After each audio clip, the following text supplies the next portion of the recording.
Hay un mancito que se llama Charles Tilly, y Charles Tilly nos dice, déjense de la bobada pues de estar pensando que el Estado de Derecho, el Estado social nació como una cosa muy bonita. Él dice, el Estado europeo nació como una mafia y se fue puliendo de a poquitos. Y ustedes dicen, bueno, ¿a mí qué me importa el Estado europeo? Pues se acuerdan de un señor que se llama Colón. Ese señor en los barcos no solo trajo españoles violentos y enfermos, también trajo a la Iglesia Católica y al Estado europeo, que en ese momento no era ninguna democracia. Entonces estamos hablando de esas monarquías que se van complejizando más que todo con una burocracia. Y entonces Charles Tilly dice, ojo que el Estado moderno europeo se formó a base de violencia, a base de control, a base de explotación. Entonces dice, es como una mafia porque lo que hacía era reprimir, generar tributos, háganse de cuenta como un extorsionista, y de ahí en adelante trataba como de generar un tema como de protección. Pero entonces cuando generaron una protección y una clientela, que en ese momento era el feudalismo, pero era una clientela como ahora, él no estaba diciendo, ay, me gusta mucho la población, me gustan mucho los derechos humanos, los voy a proteger. No, los voy a proteger para que no los vaya a controlar otro señor feudal y yo poder seguir teniendo esa renta y ese control sobre el territorio. Entonces empezaba como a generar un discurso también para que la gente le fuera leal, se fuera armando y pudiera luchar contra otros señores feudales y otros estados en formación, que ahí entra como un tema muy del territorio, muy de las fronteras, muy del sedentarismo.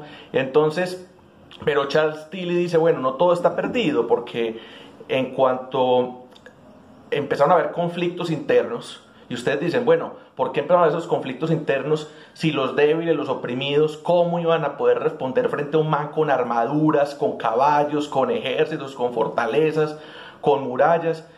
Pues porque esta gente débil, que es también un ejercicio de ser peligrosas y ser peligrosos, se podía aliar con otro señor feudal, con otro conde, con otro varón.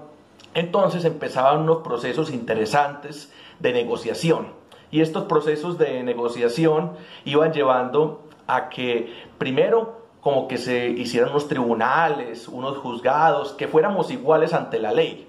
Segundo, que se pudiera elegir alguna gente. Antes de poder elegir el rey o de cambiar el rey por un presidente, por una presidenta, pues pasó que había como congreso o unos cámaras de lores, unos consejos asesores que se empezaron a elegir democráticamente, no solo por aristócratas, sino por burgueses. Pues mucho después vendría tratar de que en la democracia también esté otras clases sociales que no sea la burguesía y la aristocracia.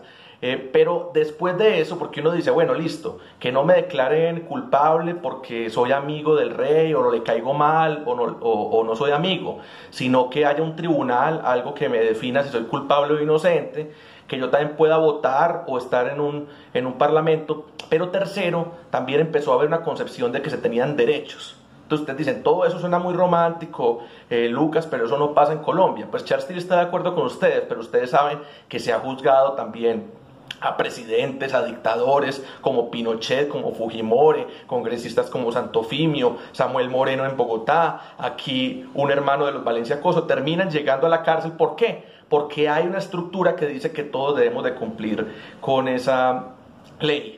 Y bueno, en cuanto a los derechos, ustedes dicen, hay muchos derechos que no están, que no son tangibles, pero ustedes saben, aquí en Medellín como en Cúcuta, se puede entrar a la primaria, al bachillerato, estar en un colegio sin pagar una plata. Eso es un desarrollo del Estado europeo en cuanto a los derechos. Pero muy importante también problematizar, digamos, que las elecciones no siempre son libres, que hay corrupción, que la élite ya había elegido o le había dado un menú de dónde escoger, pero a veces también se puede hackear el sistema y a veces no queda el que espera que queden. Y está bien ser desconfiados, pero también tener un poco de convicción, un poco de fortaleza de que se puede ganar algún terreno. Ustedes pueden buscar también la historia de gente que no estaba como alineada con el sistema o con la élite y también quedó. Entonces siempre, digamos, las elecciones son una posibilidad de hackear el sistema.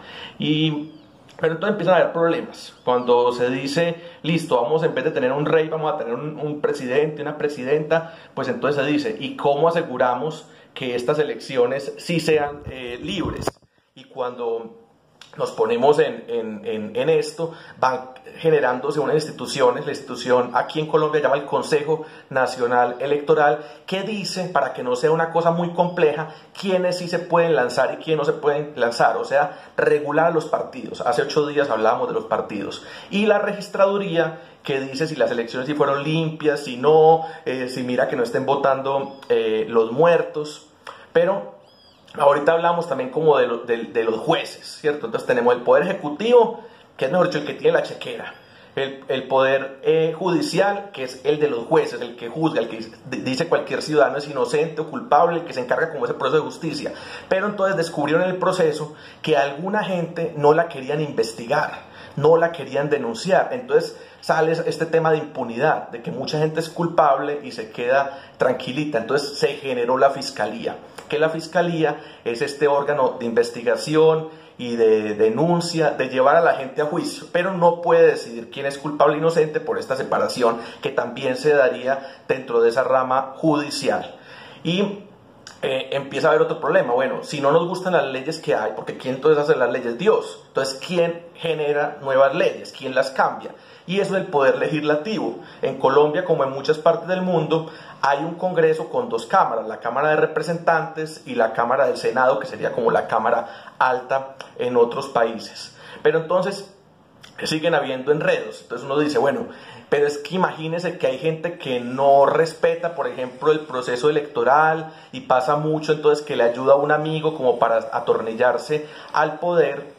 Entonces se crea la Procuraduría para controlar que se haya buen servicio público y para poder juzgar sobre todo a alcaldes, a gobernadores, algunas veces al ejército, pero para el tema de violación de derechos humanos, para el tema de la tarbanería, se genera la Defensoría del Pueblo.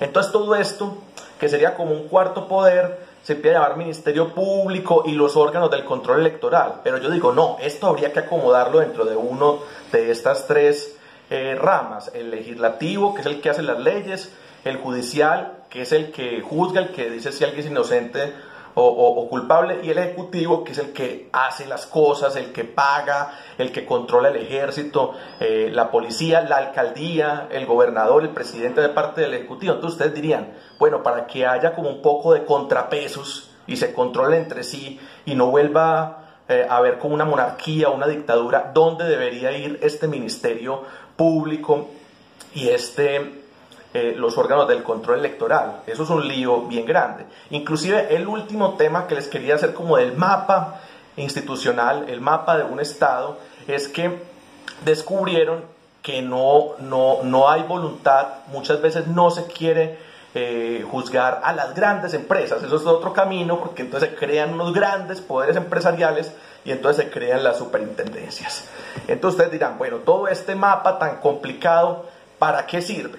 Entonces, bueno, para el juego nuestro, para el juego de inventar las ciudades, sirve para saber qué alcances tiene un alcalde, qué alcances tiene la alcaldía que está en el ejecutivo, qué alcances puede tener un consejo municipal, que yo diría hace parte como de los órganos de control del Ministerio Público, porque desde lo local no se hacen leyes. Entonces, si desde lo local no se hacen leyes, ¿qué se necesita del gobierno nacional?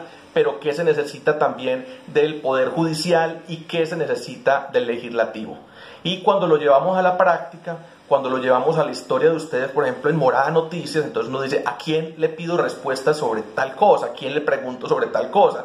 ¿Quién es el responsable del ejército? ¿Quién es el responsable de la policía? ¿Quién es el responsable de las fronteras? ¿Quién es el responsable de la DIAN? De que se paguen impuestos. Entonces hay que ir entendiendo el mapa para ver a quién le pido resultados. Y resulta pues que el trabajo en Morada Noticias, el periodismo ciudadano, está muy cercano a la veeduría.